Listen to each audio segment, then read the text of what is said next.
Hey everybody, we're back for our daily spread. Today is November the 2nd, 2020. Nice to be with everyone.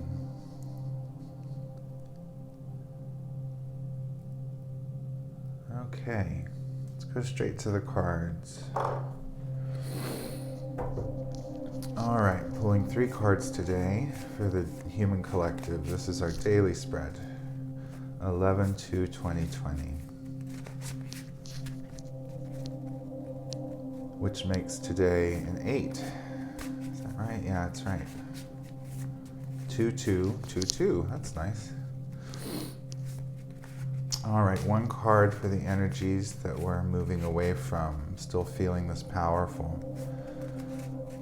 Full blue moon in Taurus. That's what we're moving away from. 1 more card. 2 more cards, but 1 card right now for present energies for the day. I'm grateful to be getting an early start today. My friend Bonnie's here. We're about to go into meditation together, but I felt called to do this now.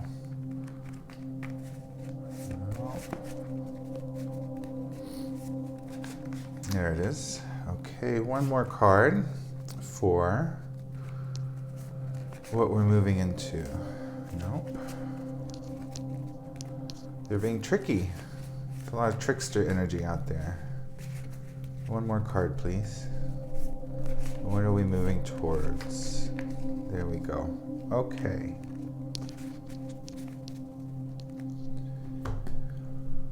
All right, we are moving away from the wheel, Major Arcanum 10, the Wheel of Fortune.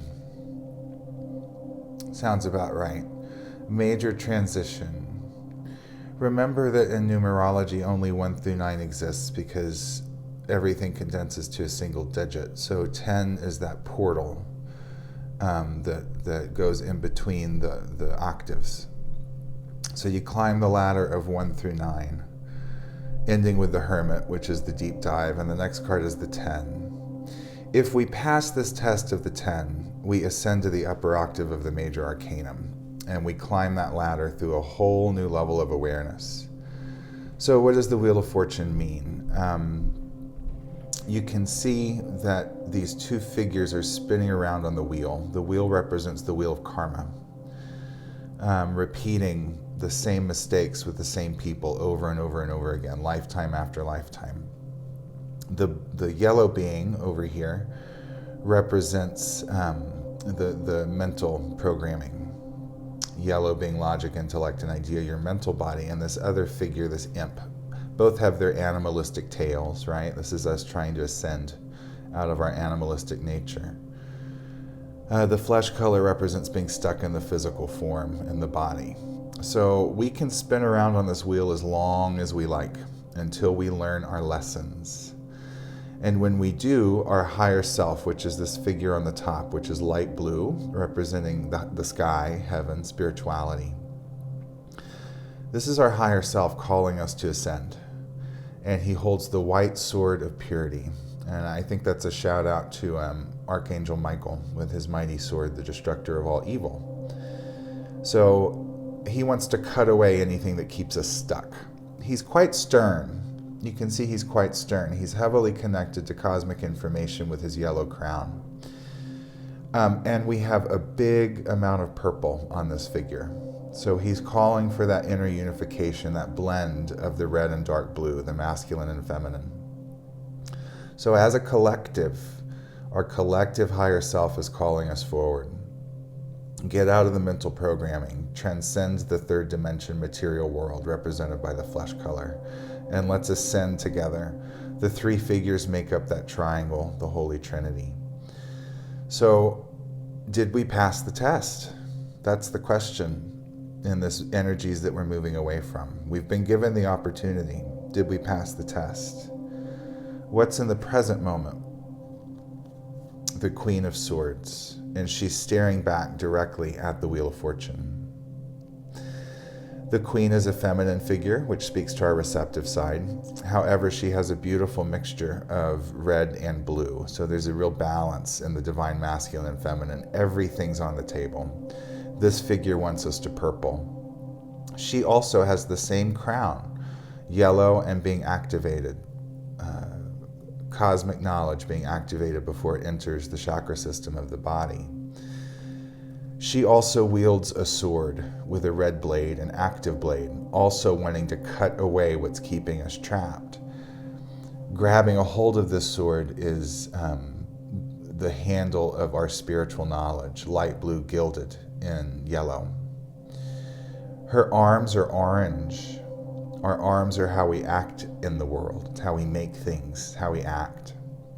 So her arms represent her putting her knowledge into action. So as she stares down the past and looks at this Wheel of Fortune, you can see that she's obviously growing something inside of her. She's pregnant, metaphorically pregnant. This is new earth that she's guarding.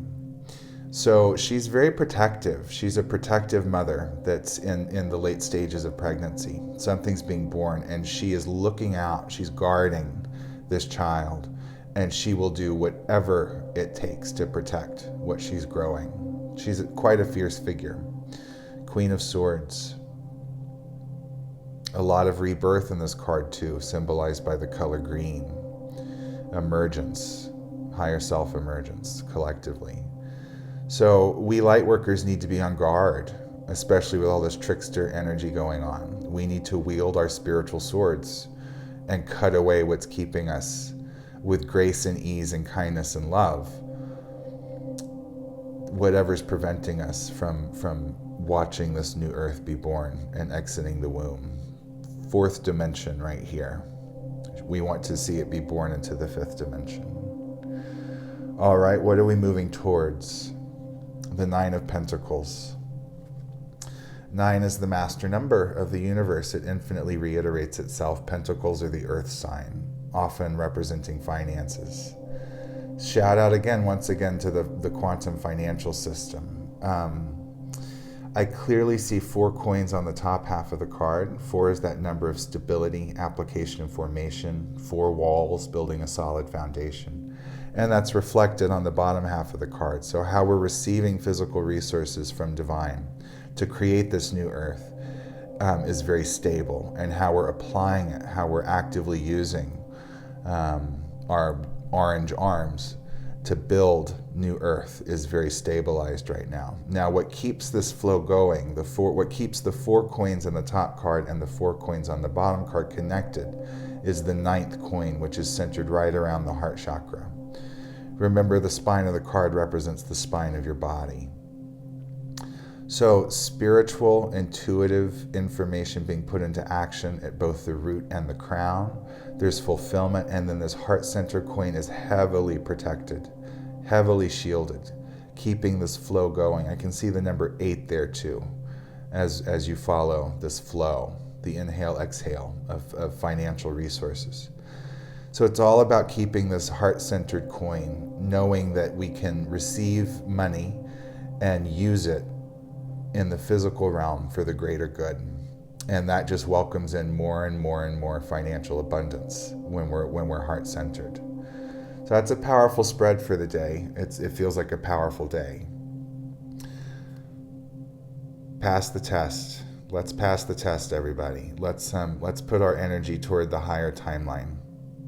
There's 2 timelines vying for our attention right now. Let's put our energy into the right one. Quickly moving into the new earth timeline. Protect the energy that we're sending to feed that timeline, because the child is almost ready to be born. And a lot of forces don't want that child to be born. So we have to use our intellect and our spiritual knowledge to cut away anything that threatens what we're building. And what's coming is 9, idealism, fulfillment, inspiration around receiving financial resources to make this a reality in our 3D world. I'm Tarot by Keyth. That's our daily spread for November 2nd, 2020. If you'd like a personal reading with me, you can book on my Facebook page, Tarot by Keyth. Thanks for following, liking, subscribing, sharing, all that good stuff. I really appreciate it. Lots of big news coming up soon. I can't wait to share it with you. Sending love to everyone out there. Thanks so much for tuning in. Bye-bye.